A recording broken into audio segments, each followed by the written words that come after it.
So right here, this is my contact information. I am the director of the Fruit Research Station. I've been here for about 2 years. This is my third field season. And we do have pecans out here. In my previous position at University of Arkansas, I was the state IPM specialist for fruit and nut crops. And I did some work on pecans. Previous to that, I was the IPM specialist in Oklahoma, and most of my research focused on pecans. And I continue to have a small extension appointment where I support pecan growers. And you guys, if you have any pecan questions, you can always direct those to me. And there's my cell phone number, my Twitter, and then my email address. Also, I want to mention the Arkansas Fruit, Vegetable, and Nut Update. I just posted to this blog a pecan article, so y'all be sure to check that out. You can just type that in, Arkansas Fruit, Vegetable, and Nut Update, into Google, and it will pop right up, and you can subscribe, and it'll send it directly to your email. This is Amanda McWirt started this blog, and a lot of us post to it on a regular basis.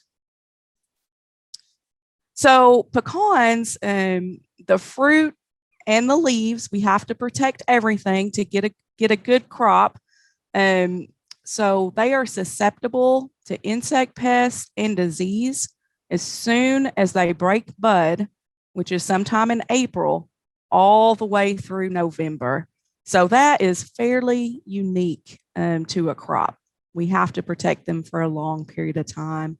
This is a list of some of the most common insect pests and sort of a timeline of when they're out in the field.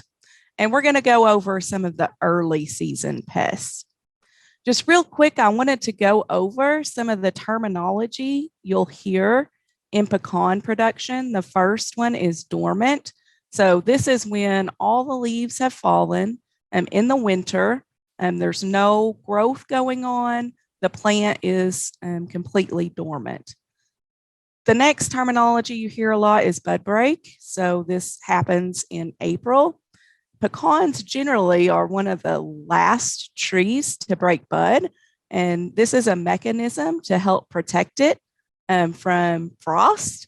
But of course, this year we had a really late frost. Here it was April 21st and April 22nd, and pecans were already fairly progressed. They were past bud break. It was a little bit before pollination. We didn't have much freeze damage here in Clarksville. I would be interested to know if you guys seen any in your areas. We weren't at flower yet, so we just I didn't see much damage at all for our pecans. So we have bud break, buds swell, and you'll start seeing the green leaves form. The next stage is pollination, and pollination is when the catkins, you can see those beginning to form, and then they will release pollen when they start to turn brown, and you can actually kind of grab them, and you can see the pollen forming little clouds in the air when we're at that stage. Then when the nuts begin to form, you'll hear the terminology water stage, and then we call them nutlets when they're forming. The nutlets, you can take your knife and cut into them, and you'll see a lot of water that'll just leak out, and they call this water stage. There's no kernels forming yet at this stage. The next stage is gel stage, and when you cut a cross section of a nut, you'll start to see the formation of a kernel in there. Half shell hardening, it starts getting a little more difficult to cut through the shuck and into the pecan. The next stage is dough stage, and that's when those kernels have filled. They'll be completely full. And then shuck split is when the green shucks split off and the pecans start getting ready to drop from the trees. Some of you may have heard about this and some of you may not know, but you have to have a type 1 and type 2 tree planted in the same field for pollination, or you have to have natives present. And the general rule for a pollinator is it has to occur every 4th row or around every 150 to 200 foot away from your variety that you want to harvest from. Type 1 trees, generally they form their catkins first. So their pollen is ready early before their flowers.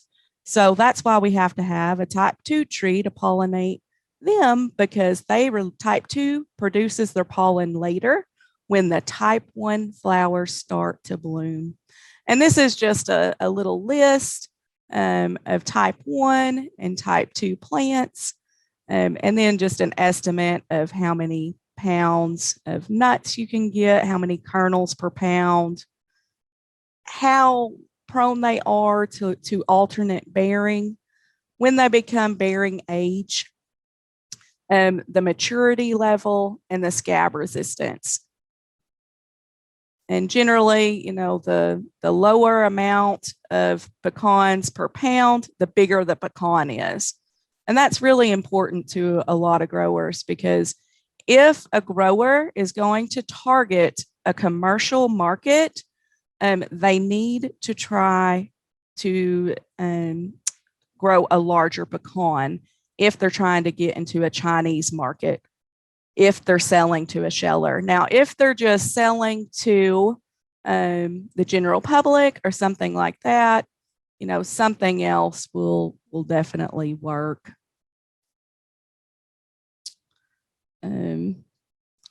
So this is a quick list of when all the trainings are going to be and what we're going to cover.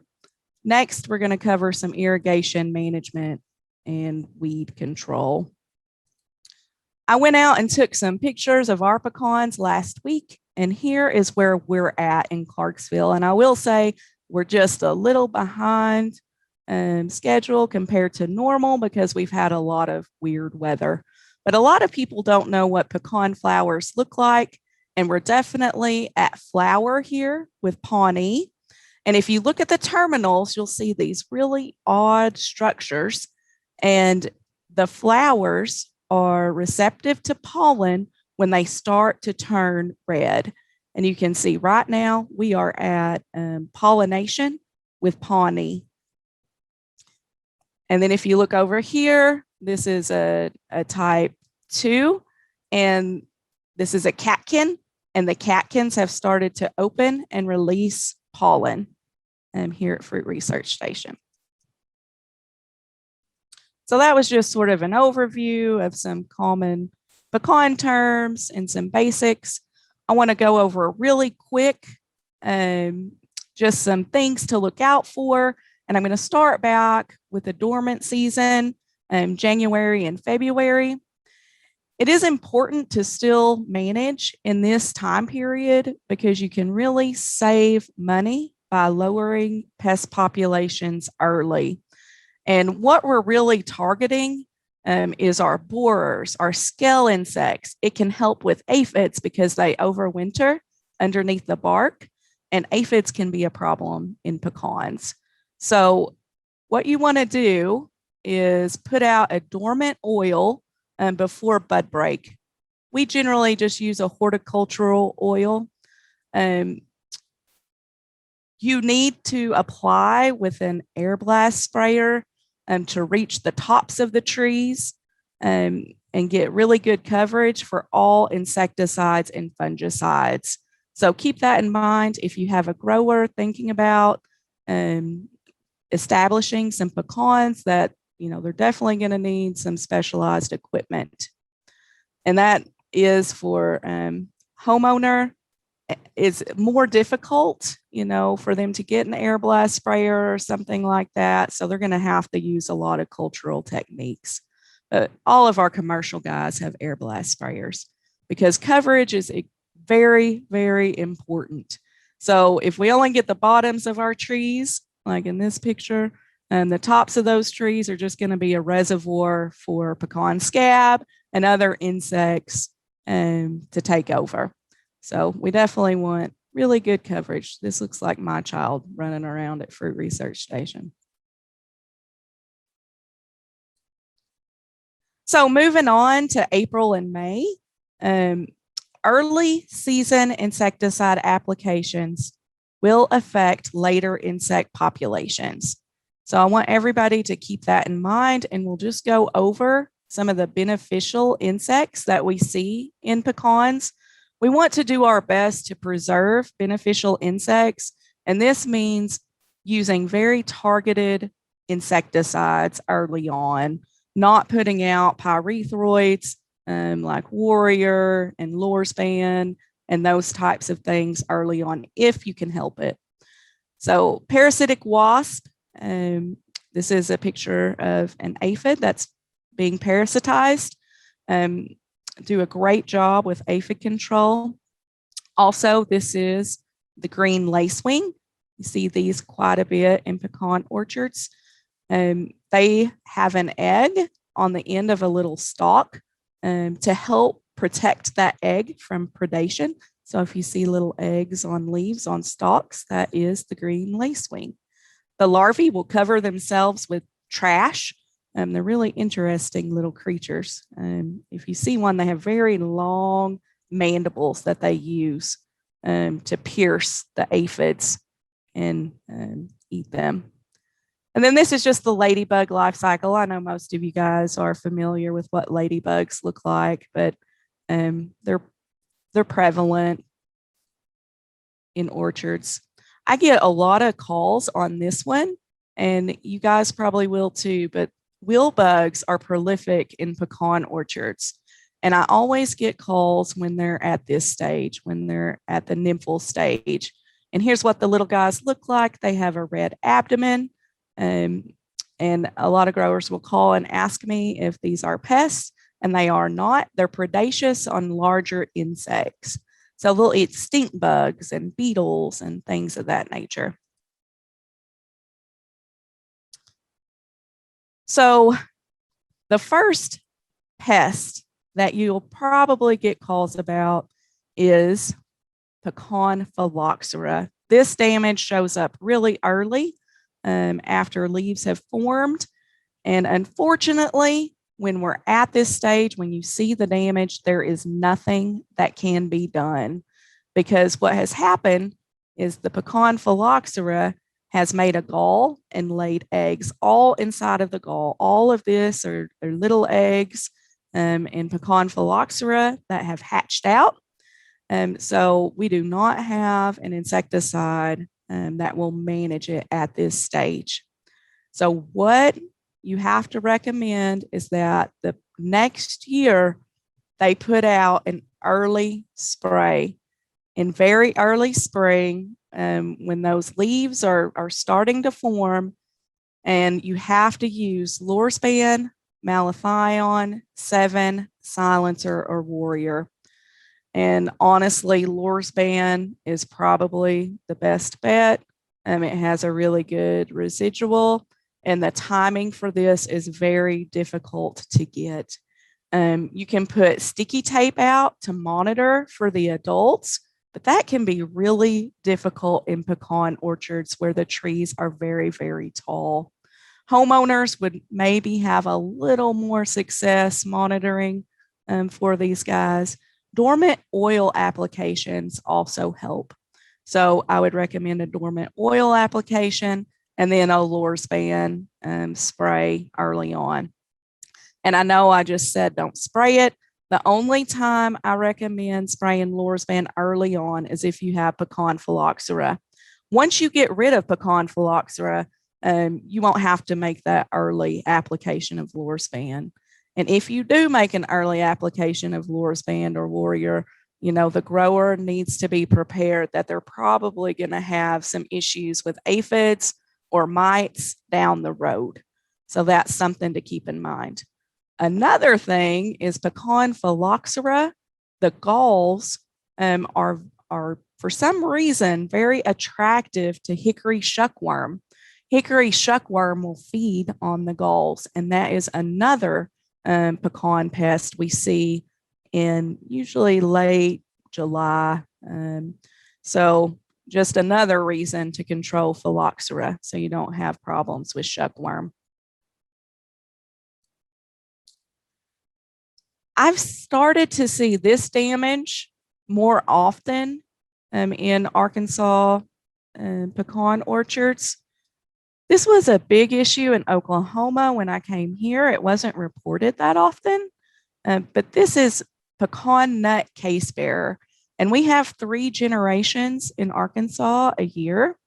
And they'll come and they lay eggs at the base of the developing nutlet. And you can see where the larvae has bored in, and there is the frass. So that's how you identify casebearer.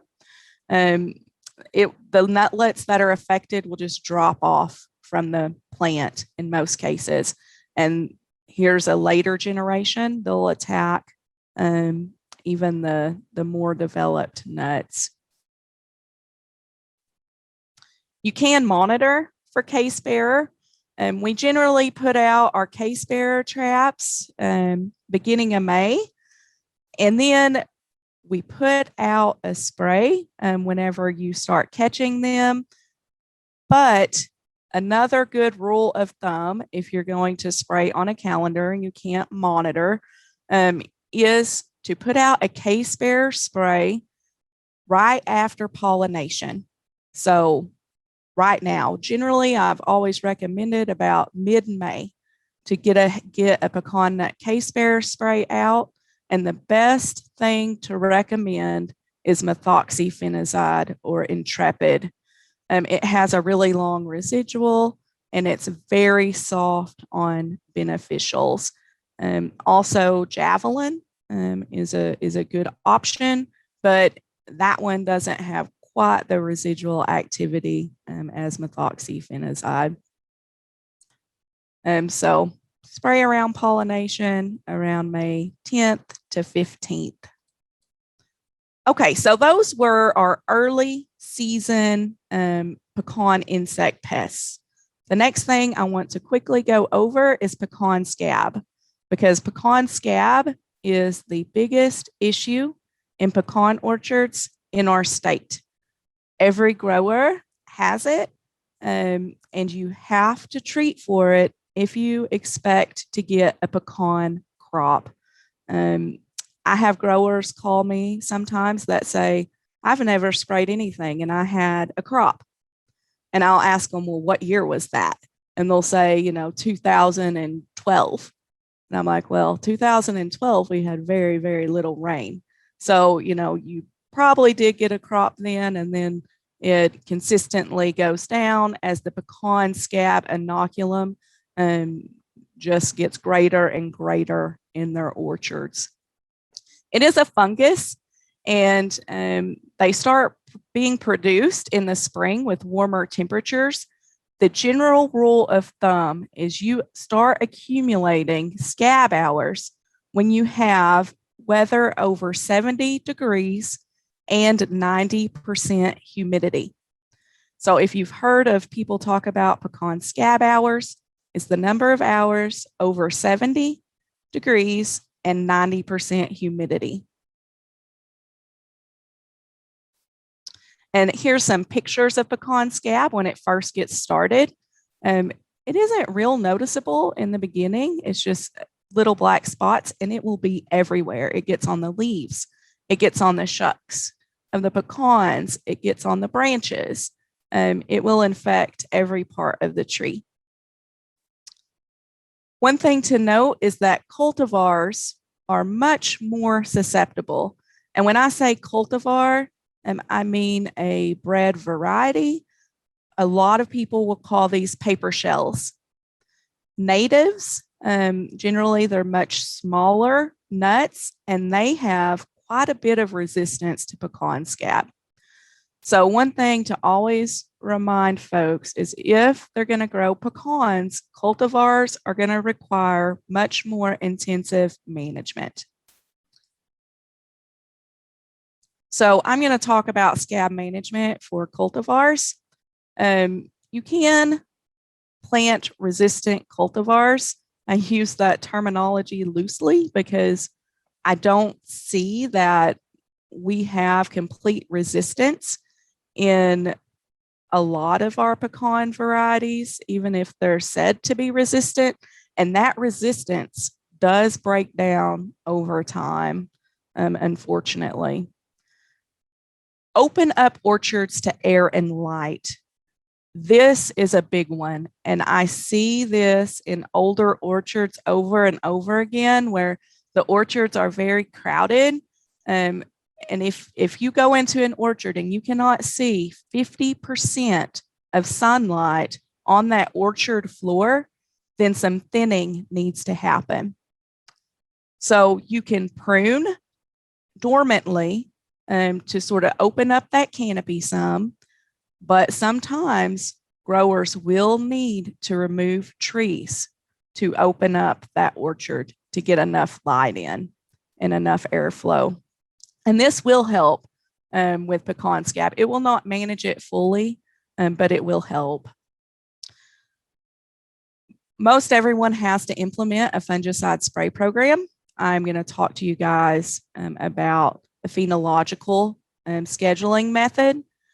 I am working on the pecan scab model, which is weather-based and internet. It will be accessed by the internet. I'm doing the last testing right now, but I am working on a tool for growers to use where they can go in and enter spray dates and see how many pecan scab hours they've accumulated.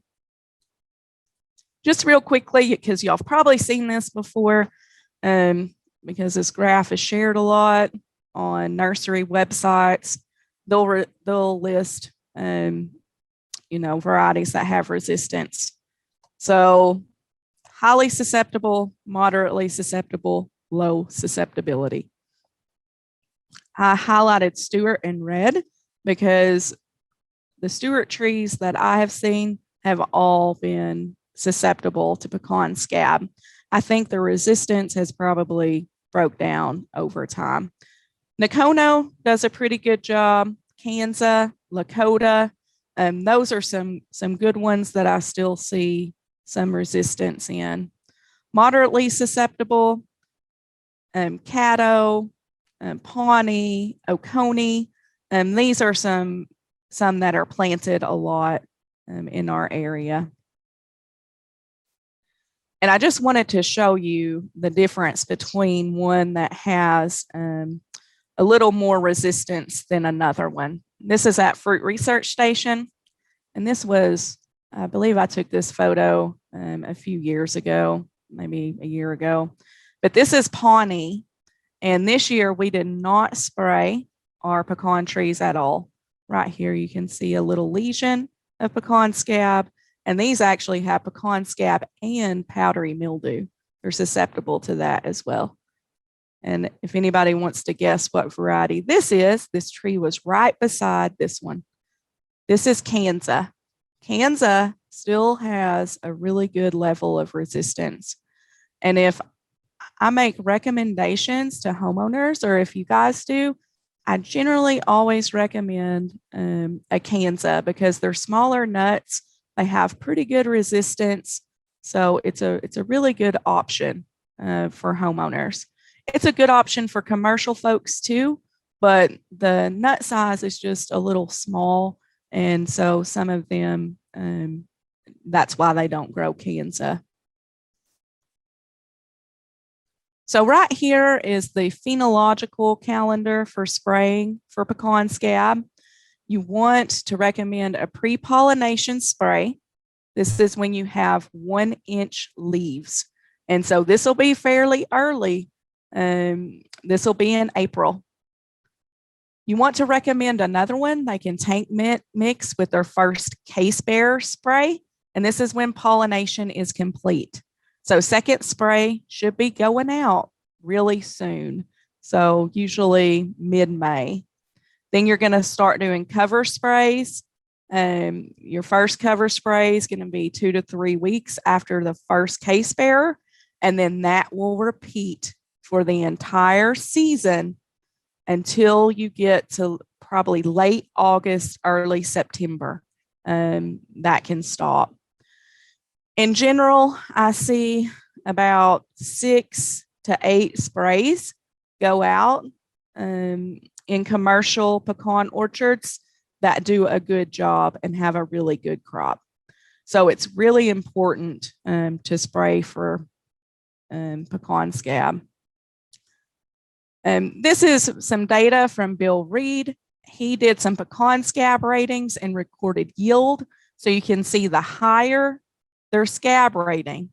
For example, right here on Giles, it had a 4.1 and then only 660 pounds per acre. But you get over to Kansas, really low rating, had 1,700 pounds per acre. So it affects yield drastically. It also affects quality.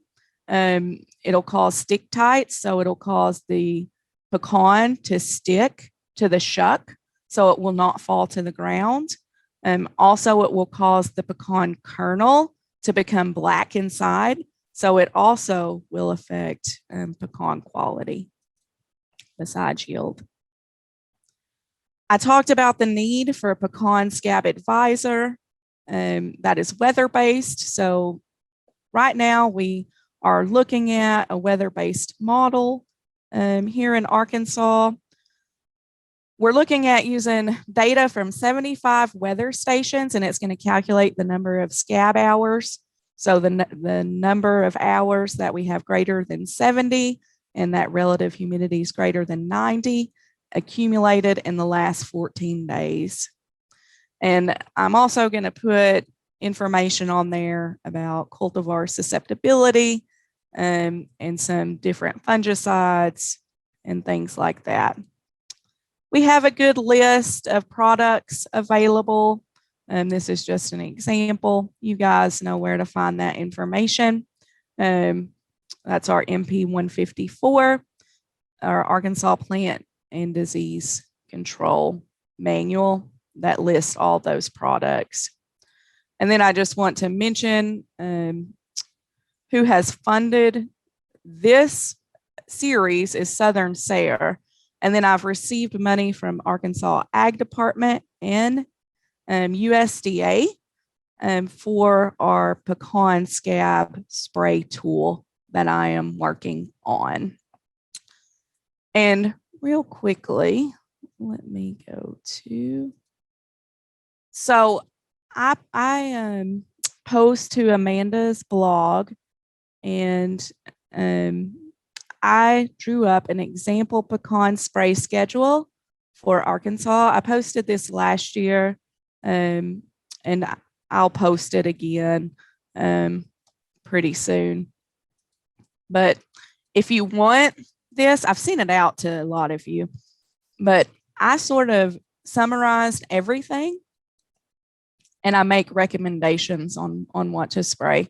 Not saying that a grower has to spray these certain products, but it's just an example of what to spray, because it is very important to rotate our fungicides, because pecan scab can build up resistance.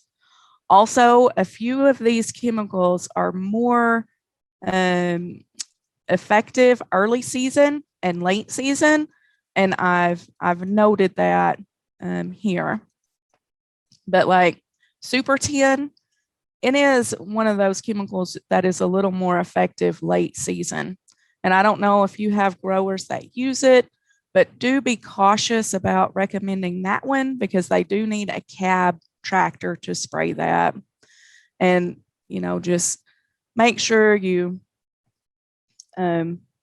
definitely hit on pesticide safety when you're making these recommendations.